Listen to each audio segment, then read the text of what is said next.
የወልቃይት ጠገዴ ሰቲት ሁመራ ዞን አስተዳደር በኮሎኔል ደመቀ ዘውዱ መሪነት በአካባቢው በሚንቀሳቀስ ሁለት ዓለም አቀፍ የእርዳታ ድርጅቶች ላይ ያልተጠበቀና ጠንካራ እርምጃ ወስደዋል። ይህ እርምጃ የአካባቢውን ፖለቲካዊ ሁኔታ ይበልጥ አወሳስቦታል። የዞኑ አስተዳደር ኖርዌያን ሪፊውጂ ካውንስል ወይም ኤንአርሲ እና ኢንተርናሽናል ሜዲካል ኮርፕስ ወይም አይኤምሲ የተባሉ ሁለት ግብረሰናይ ድርጅቶች አካባቢውን በአስቸኳይ ለቀው እንዲወጡ ጥብቅ ማሳሰቢያ ሰጥቷል። ድርጅቶቹ ከተቋቋሙለት የሰብአዊ ድጋፍ ዓላማ ውጪ የኢትዮጵያንና ዓለም አቀፍ ሕጎችን በመጣስ ለህወሓት ፖለቲካዊ ወገኝተኝነት አሳይተዋል በሚል ተከሰው ነው።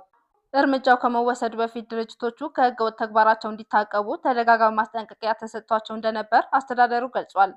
ድርጅቶቹ አካባቢውን ምዕራብ ትግራይ ያሉ በመጥራትና የአማራን ህዝብ የነጻነት ተጋድሎ እንደ አፈናቃይ በመፈረጅ ለህወሓት ግልጽ ድጋፍ ሲሰጡ እንደቆዩ ተመላክቷል። አስተዳደሩ ህግን አክብረው ከሚሰሩ ሌሎች የእርዳታ ድርጅቶች ጋር ለመስራት ዝግጁ መሆኑን አረጋግጧል።